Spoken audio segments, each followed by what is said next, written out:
Many hoped the presidency of Barack Obama would lead to black progress, but our next guest says power doesn't necessarily mean progress. Jason Riley writes about it in his brand new book called False Black Power. The Wall Street Journal columnist and author joins us right now live. Good morning to you. Good morning. You know, what happened?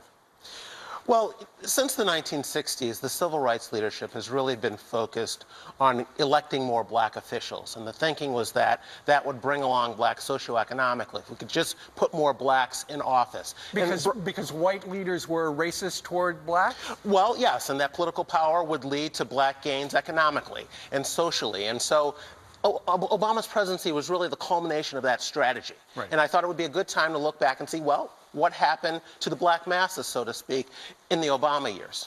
All right, so we've got some graphics that show the racial gap in 4 areas. Let's look at home ownership, for instance.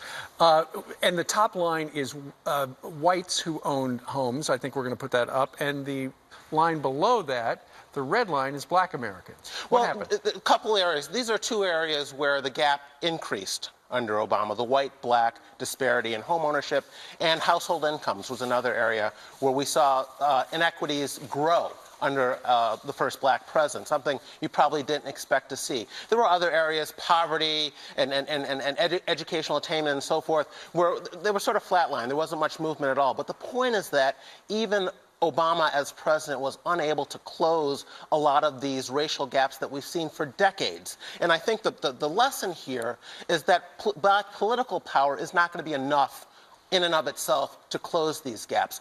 Political clout is not what blacks are lacking. That is not the basis for these inequities we see today. And political solutions aren't necessarily what blacks need, or low-income blacks in particular. All right, so if it isn't power, what is it?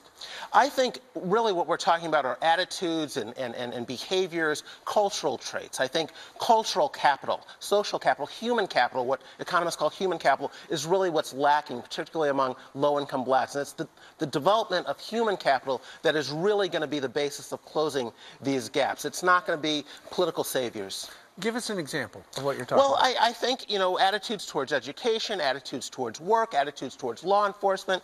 A black politician gets in office and he then becomes a politician. So you saw Obama, for instance, opposing school choice measures like school vouchers. Even though blacks need vouchers, they overwhelmingly like vouchers, but Obama's now a politician. He's going to do what his special interests want him to do. In this case, teachers' unions oppose school vouchers, so Obama opposed school vouchers, even though they would have helped blacks. And that's what you're going to get from a politician of any color. They're going to be out looking out for their own political hide, so to speak, first and foremost. Interesting analysis. Check it out in the brand new book, just came out. It's called False Black Power. Jason Riley, thank you very much for joining us. Thank you.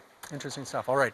Coming up next on the rundown for this Monday morning, Jay Sekulow, the president's attorney, is doubling down, saying President Trump not under investigation, despite what you heard in the Washington Post. He joins us live from Washington next. That we're all American.